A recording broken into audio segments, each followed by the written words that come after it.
Hey, what's up with it, man? Kingdom Lawn Care, your boy Jarvis back with another video.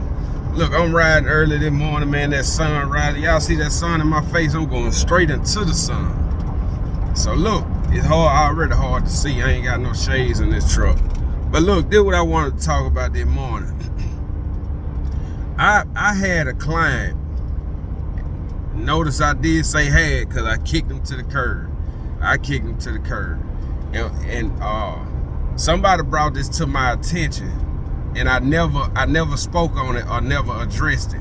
But a lot of times people will try to play us in business and will try to get over on us about different things. And Mike, I want you to put that video out there, man, to share that story, because people need to hear that so they can it can help them. So Mike, if you see the video, share the story about the water leak. But anyway, I had this client, and I know y'all can relate with it because it happened to us a lot in business. You know, people try to blame stuff on us, you know, and stuff will happen.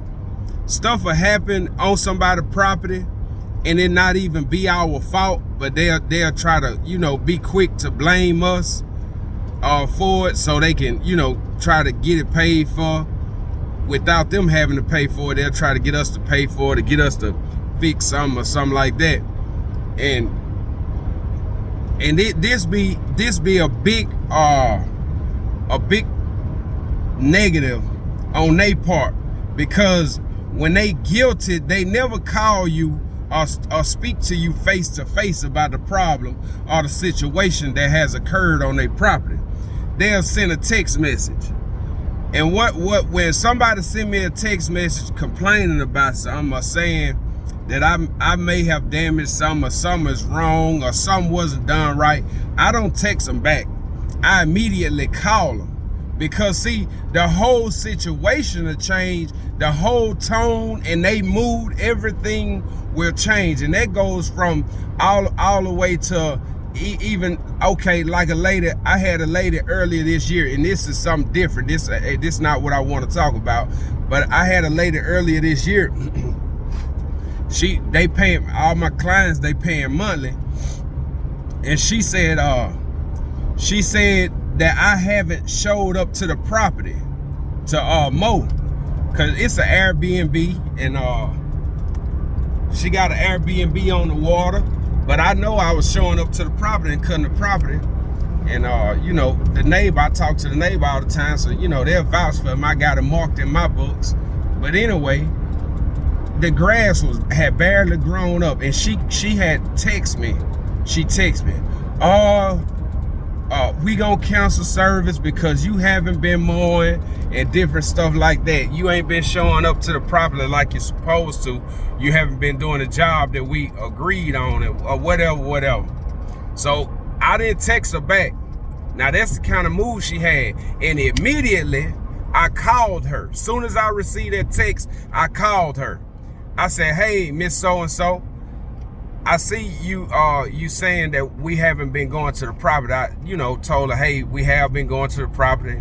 Your neighbor, we talked to him while we was over there at the property. If you want to, you know, ask him, the grass grown up. I actually supposed to be there tomorrow, you know, the service or whatever. And see, the whole, and this is why I say the whole mood changed, because she instantly went to, okay, well, I understand. Well, I really don't want to cancel service. We like you. I just had a whole bunch of stuff going on. We was moving and stuff like that. Am I faulting that customer? No. I appreciate my customers, but people can't have stuff going on. And sometimes people can try to just put stuff on you. Another situation I had earlier this year, a couple of months ago, with a previous client that's no longer a client. And I would not pick him back up as a client. I had a guy text me and say, now, when I started doing this yard, I saw these raggedy sprinkler heads sticking out the ground. I didn't bring them to his attention. Y'all say, hey, you should have brought it to his attention. You should have, you know, checked and did more on your part, which is true, I could have, but I didn't. But I saw these raggedy sprinkler heads, 3 of them big sprinkler heads. I ain't never seen them before. They real big. They big as my fist, and they sit above the ground, 3 of them. But then the ones in the backyard, they small regular sprinkler heads that pop up. But the ones in the front yard, they stayed up. But anyway, this sprinkler system been trash. It been trash. So I did work for this guy, got him signed up on my payment plan, and I'm doing work for this guy over and over. I'm going, everything good. I talked to the guy, older guy, you know, and then he told me his wife leaving him. He in his 70s now, they older people. And he said his wife leaving him. And so that automatically created some problem. And he was like, I honestly don't know how long I'm gonna have to sell this house. I don't know how long I'm gonna get you to keep on servicing the property or whatever, which is understandable. He was like, you know, I ain't gonna need no house this big, blase, blase. So he gonna downsize cause his wife left, whatever. So he going through them problems, and see, it's always something that the customer going through. They always got some problems, but they'll, you know, it'll change their whole mood and they'll put it on us. So a couple of weeks later, he texts me, I'm out of town. Now I did text him back at first. Before I called him, I texted him. And he texted me and he said, I'm out of town now on vacation with my family. He said, hey, we was in a drought. We was in a drought back in about June, May or June, whenever it was. He said, hey, I turned my sprinkler system on. I got about 5 sprinkler heads that's broke. Listen, man, listen. And I thought he was just wanting to get them fixed. He said, I got 5 sprinkler heads that's broke. I'll go get the parts, and when you come on Tuesday, can you put them in for me? Can you fix them for me? So I text him back. I said, well, I don't do sprinkler heads, but I have a guy that does sprinkler heads if you interested. And you know what he said? He said,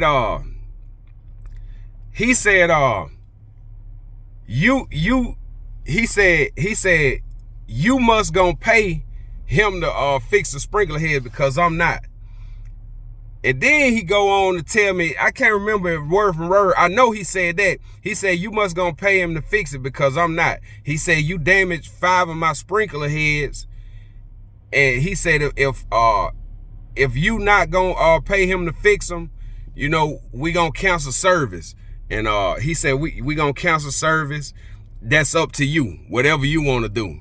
So I said, man, this man that got rude. So automatically he fired. I ain't no way I'm not finna discuss it with you.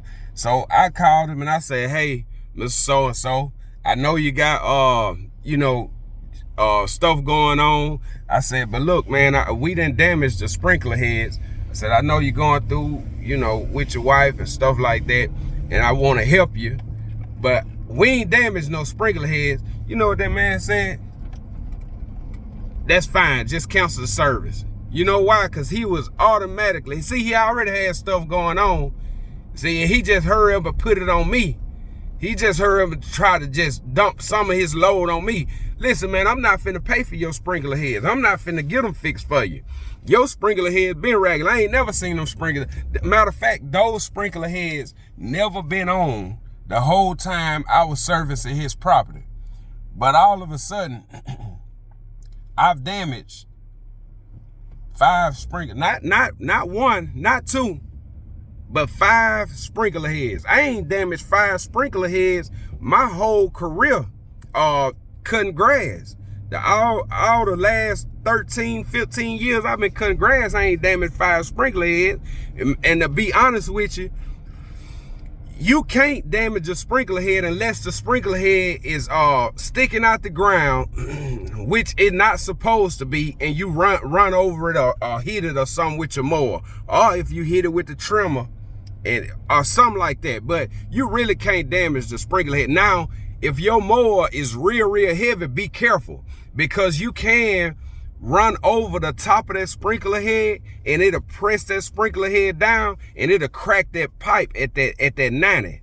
Where that 90 come up off of that pipe to go up to that sprinkler head. I have seen that crack.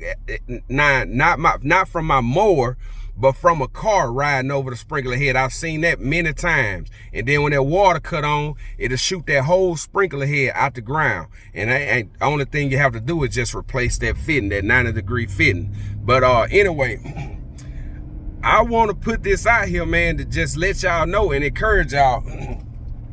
When somebody texts you, man, with some bull junk, don't just jump on it and say, okay, I'm sorry, I'll fix it. Listen, assess the problem, but that's why it's always important to take your time, man, while you out here cutting these yards. But assess the problem, man, and call that person. Call that person, man, talk to them. Because see, when they hear your voice, man, everything changed.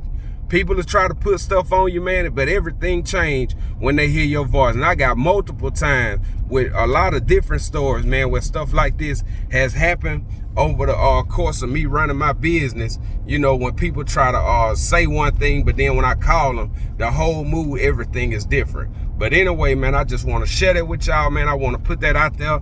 If y'all not subscribed to the video, man, y'all better subscribe, man. I'm going to start putting these videos out here. Nah, I ain't gonna stop putting them out. But y'all subscribe to the video, man. Let me know what you think in the comment. If you running into stuff like that, man, if the video helping you, let me know something, man. I need a little feedback. But anyway, Kingdom Lawn Care, we out. Y'all take care.